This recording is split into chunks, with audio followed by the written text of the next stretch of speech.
안녕하세요. 저는 의약품과 마약을 전문적으로 연구하는 이범진입니다. 이 시간 제가 준비한 내용은 마약 왜 함부로 사용하면 안 되나입니다.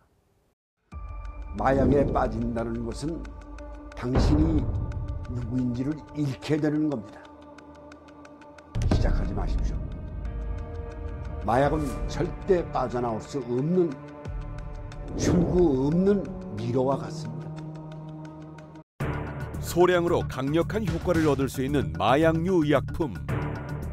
진통제와 마취제, 식욕 억제제 등 치료제로 사용되는 마약류 의약품은 일부 의사들의 과다 처방으로 국민 2.6명 중 1명이 의료용 마약류에 중독된 것으로 조사됐다.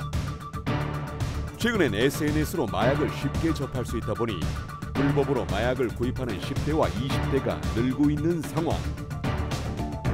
마약이 위협받는 대한민국. 마약 왜 함부로 사용하면 안 될까? 마약이란 무엇일까요? 학설에 의하면 진통, 마취작용과 습관성이 있고 오래 복용하면 환각이나 중독 및 의존 증상이 발생한다고 말하고 있습니다. 또한 대한민국 마약류 관리원 법률에 의하면 마약류는 마약, 향정신성 의약품 그리고 대마를 뜻하고 인간의 중추신경에 작용하여 오남용 시 심각한 위해를 끼칠 수 있는 물질이다. 사실 좀 애매한 면이 있습니다. 왜냐하면 우리가 먹는 마약이 아닌 약도 중추신경계에 작용해서 또 위해를 끼칠 수 있는 것도 많거든요.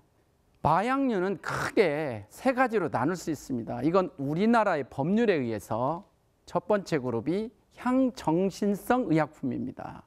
그래서 보통 이 의약품들의 대표적인 것은 이제 불법류 마약류가 있고 또한 의료용으로 쓰는 마약류들이 있어요. 그래서 향정신성 의약품 계열 중에 메스암페타민, 일명 필로폰이죠. 이런 암페타민류는 지금 불법입니다. 어떤 형태로도 사용해서는 안 되고요. 대신 또 향정신성 의약품 중에 의료용인 졸피뎀이라든지 펜터민 같은 그런 식욕 억제제 등은 의료용으로 활용되고 있습니다. 또한 그 마약은 우리가 아는 마약, 아편이라든지 헤로인, 코카인 등이 있고요. 특히 미국에서 사회적 문제를 일으키는 펜타닐이라는 마약성 진통제가 있습니다. 그리고 전통적으로 대마에 대마초가 있어요. 다양한 성분들이 들어있는데 아직은 이렇게 분류가 명확치는 않습니다.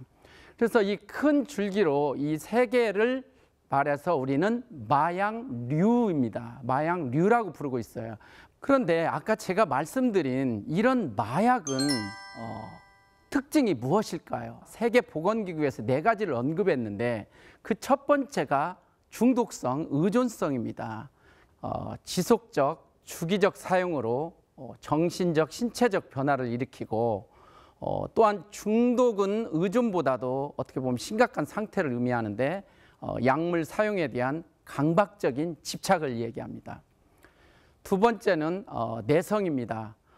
내성은 같은 효과를 얻기 위하여 사용하는 약물의 양이 증가하는 현상입니다. 세 번째, 금단 증상인데 이것은 마약은 사용을 중지하면 온몸에 견디기 힘든 그런 증상을 발생시킵니다. 네 번째는 이제 사회적 해악성인데요. 마약을 하게 되면 교통사고 혹은 범죄 행위 혹은 강간을 포함해서 개인에 한정되지 않고 사회 전반에 위협적인 행위를 발생시켜서 사회적 비용을 증가시키는 특징이 있습니다. 전반적으로 이 마약류는 의존성, 중독성과 그런 독성을 나타내는 특징이 있는데 이 그래프를 보면은 헤로인 같은 경우는 높은 의존도와 독성을 나타냅니다. 그리고 우리나라에서 이제 흔한 메스암페타민은 약 2 정도의 의존도와 중독성을 나타내고요.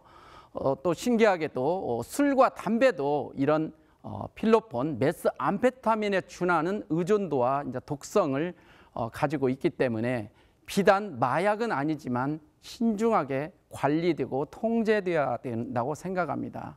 그리고 이제 대마라든지 엑스터시나 이런 경우는 한 1 정도의 상대적으로 조금 낮은 의존도와 독성을 나타내는데 비단 이 지표가 좀 낮다 하더라도 이런 마약류들은 제가 말씀드린 4가지의 특성을 가지고 사회적 위해성이 높기 때문에 잘 관리되고 통제되어야 함은 이루 말할 수가 없습니다.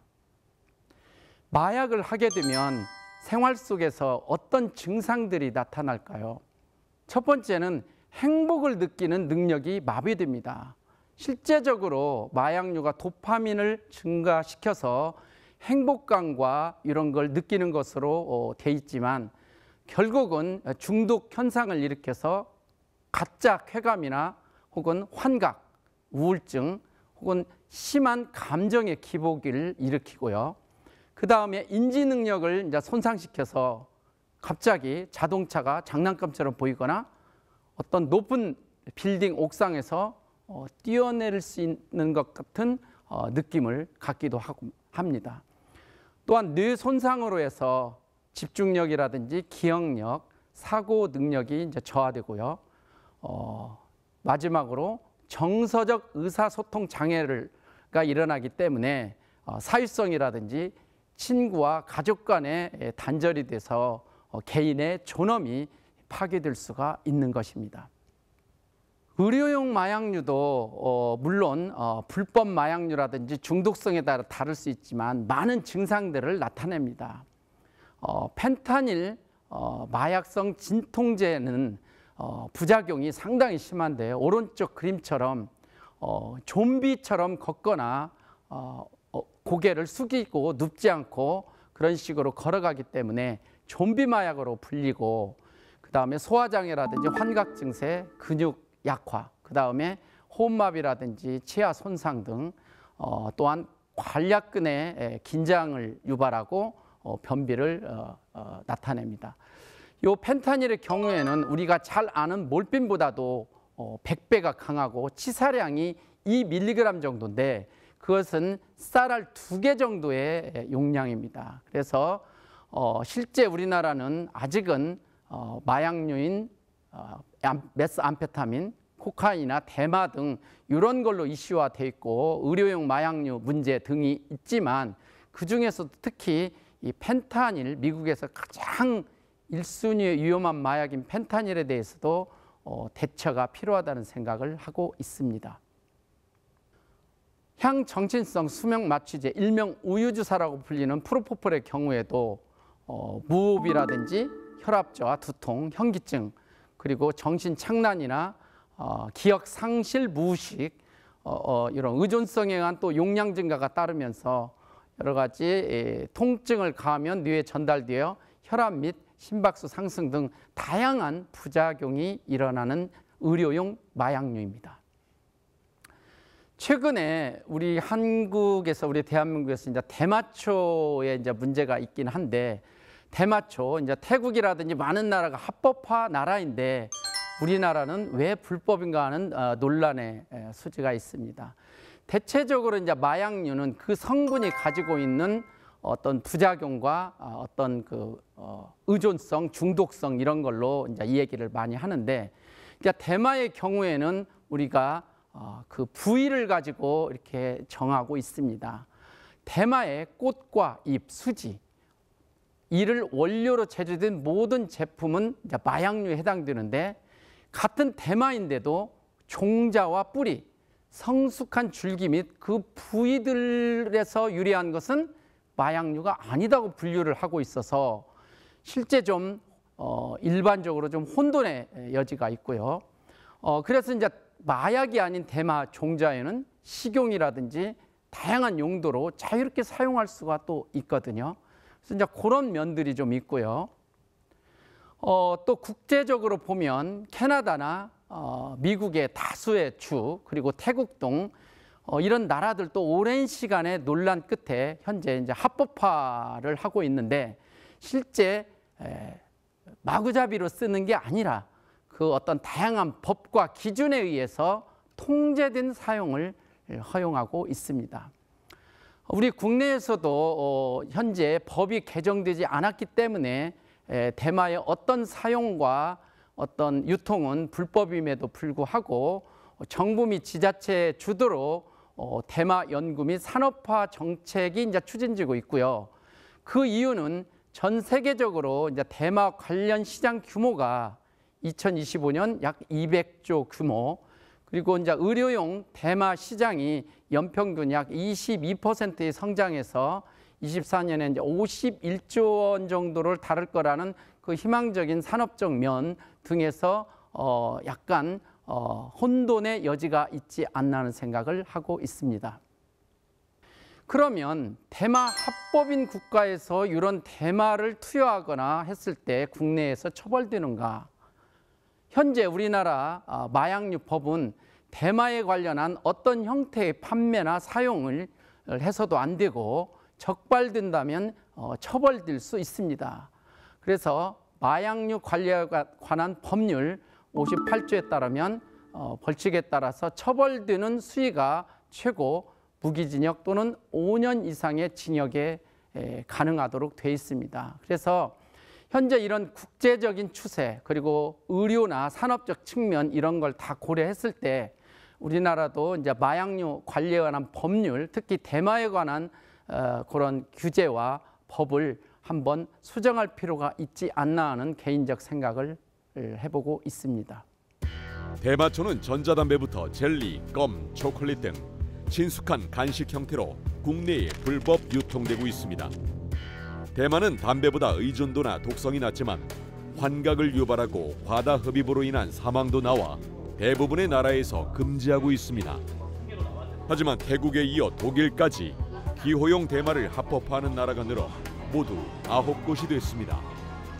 미 예일대 연구진은 대마초 중독자 등 105만 명의 유전자를 분석해 대마초 중독에 관여하는 유전자 그룹 20여 개를 특정했다고 밝혔습니다. 또 해당 유전자 그룹이 폐암과 조현병 등 심각한 질환과 상호관계가 있었다고 밝혔습니다. 즉 폐암과 조현병이 대마 중독을 유발할 수도 있고 반대로 대마 흡연이 폐암과 조현병을 유발할 수 있다는 겁니다. 우리나라에서 최근 10대 청소년들의 마약 노출 현상은 매우 심각합니다. 2015년 이후 인구 5천만 명의 우리 인구 기준 했을 때 10,000명이 넘으면 마약 청정국이 아닌데 이미 최근에는 18,000명, 올해 2만 명을 육박하고 있습니다. 그 대다수가 20대에서 30대이고 마약 사범의 약 70%가 향정신성 그런 마약류에 많이 노출되고 있습니다. 하나 괄목할 것은 지금 청소년, 우리 국가의 미래를 짊어질 청소년의 마약 사범이 계속 증가되어 있고 약 481명, 상대적으로 좀 높은 비율을 차지하면서 매우 우려가 되는 상황이라 말하겠습니다. 10대 청소년들은 여러 가지 SNS 포털 사이트를 통해서 마약류 판매 광고에 쉽게 노출될 수 있고 또 친구의 권유라든지 이런 걸 통해서 호기심으로 구매하는 사례가 있고 또 가출 청소년이나 학교 밖 청소년들의 마약 범죄가 증가되고 있으며 또 일부에서 얼마 전에 이제 강남역에 이제 마약 음료 사건도 있었지만 청소년을 속여서 마약 중독을 이제 유발하는 경우도 있고 그래서 이제 여러 가지 상황을 고려했을 때 10대 청소년들의 마약 노출 현황은 매우 우려스럽습니다. 그런 국가의 미래를 짊어지고 10대의 청소년들이 이제 마약에 노출됐다면 왜 문제가 되고 왜 우리는 심각하게 여겨야 될까요? 청소년기는 전두엽의 신경줄기 발달이 활발하게 이루어지는 시기입니다. 이런 전두엽은 청소년기를 거쳐서 약 25세가 되어야 이제 발달이 완성되는데요. 청소년 중독자의 경우에 대체적으로 전두엽 대뇌 피질 두께는 성인 중독자에 비해서 약 7분의 1까지 얇은 것으로 나타납니다. 따라서 마약에 노출됐을 경우에 청소년의 대뇌 피질이 손상된다면 기억력이나 판단력, 인지 능력이 현저히 저하된다고 보고되고 있습니다. 실예로 필로폰을 투약한 청소년의 경우에 뇌 손상 정도가 성인의 약 7배로 큼을 알 수 있습니다. 지난해 서울 강남학원가에서 필로폰 등 마약 성분이 든 음료수를 학생들에게 나누어 준 사건이 발생해 충격을 줬습니다. 집중력 강화에 좋다고 학생들을 속인 음료수병에는 주의력 결핍 과잉 행동 장애를 뜻하는 ADHD가 적혀 있었습니다. 실제로 학부모와 학생들 사이에서는 ADHD 치료제가 이른바 공부 잘하는 약으로 인식되는 경우가 많습니다. 문제는 ADHD 환자가 아닌데 치료제를 오남용하면 부작용을 겪을 수 있다는 것입니다. 치료제 성분인 메틸페니데이트는 뇌에서 집중력을 조절하는 신경 전달 물질의 재흡수를 억제해 환자의 각성 상태를 유지하는 데 오남용하면 식욕 감소와 두통, 불면증 등을 겪을 수 있고 더 심한 부작용이 나타날 수 있습니다. 이런 마약류에 이제 어쩔 수 없이 사용하게 되고 중독이 되면 우리는 어떻게 해야 될까요? 마약 중독의 치료 재활이 절대적으로 필요할까요? 필요하지 않을까요? 저는 길게 보면 마약 사범들을 물론 마약 사범은 범법자이지만 이제 감옥에 가둔다고 끝난 일이 아니라고 생각합니다. 왜냐하면 그동안에 처벌 위주의 마약 정책을 하다 보니 투약을 하고 감옥에 가고 다시 또 나와서 마약 사범이 되고 하는 이런 되풀이식 현상이 나타나고 있고, 그래서 이런 재범률이 보통 형사 사범에 비해서 2~3배로 높습니다. 또한 마약 사범들의 동향을 보면 어떤 특정한 연예인이나 재벌층이 아니라 대다수가 평범한 이웃이면서 사회적 취약 계층임을 알 수 있습니다. 그런데 마약 중독은 가만히 놔두면 스스로 할 수 없는 어떤 치료적 한계가 있고, 그래서 한번 시작하면 빠져나오기도 어렵고, 그 마약 중독 상태에서 말씀드린 것처럼 교통사고라든지 혹은 살인이나 강간 등 많은 사회적 비용을 야기시킵니다. 끝으로 우리 국가의 법에서도 이제 이 얘기를 하고 있고, 유엔에서도 이런 마약 사범들을 그냥 투약하고 투옥하도록 내버려 두지 말고 인류의 건강과 복지를 위해서 사람을 최우선으로 하도록 하는 정책으로 해서 치료 재활에 대한 그런 권고를 하는 것이 국제적인 가이드라인입니다. 마약 중독은 그러면은 이런 환경에서 치료가 가능할까요? 대답은 가능합니다. 마약 중독을 하게 되면은 대뇌에 이런 피질이 많은 변화를 일으키지만, 오른쪽에서 보는 것처럼 3개월 혹은 14개월의 단약을 하게 되면 뇌의 기능이 하기 전과 컨트롤 그룹과 비슷한 정도로 서서히 회복됨을 알 수가 있습니다. 또한 메스암페타민 필로폰의 이제 중독자의 경우에도 파괴된 뇌가 가역적으로 서서히 단약을 하게 되면은 오른쪽에 맨 끝에처럼 처음이 컨트롤 그룹과 비슷해짐을 알 수가 있어서 치료 재활을 통해서 마약 중독자들이 가역적으로 회복됨을 알 수가 있습니다. 그러면 지속 가능한 마약 정책 과연 어떻게 가야 할까요? 첫 번째는 마약의 예방에 대해서 철저한 전략을 수립해야 됩니다. 그것은 마약을 했던 안 했던 다양한 컨텐츠의 교육 프로그램이 중요하고요. 그리고 이제 검찰이라든지 관세청 그리고 경찰청을 포함해서 단속을 통해서 수요와 공급을 억제하는 것, 이것이 가장 중요한 트랙입니다. 또한 마약이라고 하는 경우는 우리만 잘한다고 되는 게 아니라 국제적으로 마약을 유통하고자 하는 어떤 범죄 집단, 그리고 또 마약을 생산하거나 합성해서 전 세계로 퍼뜨리는 그런 국가들이 있기 때문에 그런 거에 대한 정보와 문제점들을 파악해서 국제적으로 흐름을 파악하는 국제적 조화에 보다 민감해야 할 것입니다. 그렇게 했음에도 불구하고 이제 마약 사범은 나오게 되어 있습니다. 그런 마약 사범은 방치할 게 아니라 치료 및 재활을 통해서 줄일 수 있는 노력을 기울여야 길게 보면은 우리에게 이익이 되고 사회적 비용을 줄일 수 있다고 생각합니다. 이런 세 가지가 보다 효율적으로 이루어지기 위해서는 첫째, 마약이라는 그 물질에 대한 연구에서 과연 마약인지 독성이나 유해성이 얼마인지 작용 기전과 그런 분류가 또 이루어져야 되고 또 유해성 평가라든지 이런 인프라 그리고 마약류에 대해서 그런 오용과 남용이 일어나지 않도록 의료용 마약의 경우에는 오남용 방지 기술이 적용돼야 되지 않나 하는 생각을 하고 있습니다. 우리는 주변에 마약 사범이 있을 수도 있고 또 마약 본인 문제가 이제 마약에 노출돼서 또 문제를 일으킬 수 있는데요. 자, 마약 문제 가만히 있지 말고 손을 내밀어 주세요. 마약을 이런 사람들이 많고 신고를 하면은 이런 중독자의 상황이 이제 악화되는 것을 방지하고 그리고 2차 범죄, 교통사고라든지 여러 가지 살인 등 많은 것들을 방지할 수 있고요.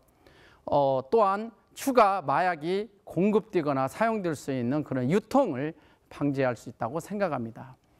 경찰청이나 대검찰청 등 정부 관련 기관, 또한 한국 마약 퇴치 운동 본부 그런 상담 전화가 있습니다. 그래서 마약류 약물 남용 예방 상담소 전화가 있고요.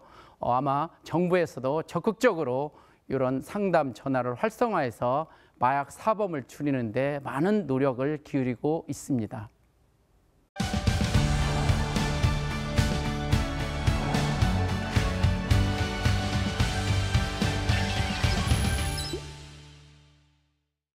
마약과 관련해 시청자들께서 제게 많은 질문을 보내주셨는데요. 함께 확인해 볼까요? 첫 번째 시청자 질문입니다. 최근 마약 해독제 이야기를 다룬 드라마도 나오고 있는데 마약 해독제라는 것이 정말 있나요? 마약을 먹었을 때 그 마약의 효과를 감소시키는 해독제라는 약물들이 있습니다. 대표적으로 날록손이라는 성분 그리고 날트렉손 등 그런 물질들이 있는데 이런 약하고 몰핀을 포함한 마약류가 같이 들어가면 그 마약의 효과를 내기 위한 작용 부위에 이런 날록손이라든 해독제 물질이 같이 그 작용 부위에 붙어서 마약에 노출되는 중독되는 그 가능성을 줄일 수가 있습니다. 그렇지만 마약을 이런 해독제를 통해서 모든 중독자를 치료하거나 이 마약류를 이 해독제와 같이 병용해서 투여되는 사례들은 많지 않고 너무 마약 해독제라는 것에만 의존해서는 안 됩니다. 두 번째 시청자 질문입니다. 암 환자들이 먹는 마약성 진통제도 중독성이 있는 의약품인가요? 대부분의 이제 진통제는 마약성이 아닌데 암 환자라든지 어떤 척수에 큰 문제가 있거나 할 때는 보다 강력한 진통제를 요구하고요. 그런 때 사용하는 마약류들의 대표적으로 마약성 진통제가 있고 펜타닐이라는 그런 물질이 널리 활용되고 있습니다. 그런데 이 펜타닐은 매우 소량으로 투여되고 중독성이 높기 때문에 함부로 복용하거나 투약해서는 안 됩니다. 물론 암 환자들이나 특수한 질환에 이런 마약성 진통제가 투여되기는 하지만 잘못되면 중독이나 심한 경우에 펜타닐의 경우에 사망도 이를 수 있기 때문에 엄격하게 관리되고 사용되어야 할 것입니다. 세 번째 시청자 질문입니다. 생활 속에서 가족이나 직장 동료가 마약을 하는지 알 수 있는 방법이 있나요? 마약을 하게 되면은 우울감이라든지 어떤 괴리감, 그리고 심한 경우에 주변 사람들과 잘 어울리지도 않으려고 하고, 또 비밀스런 통화나 어떤 주변의 그런 행동을 보일 수 있고요. 또 눈을 맞추지 않거나 대화를 할 때 다양한 어떤 행동적 변화가 있고요.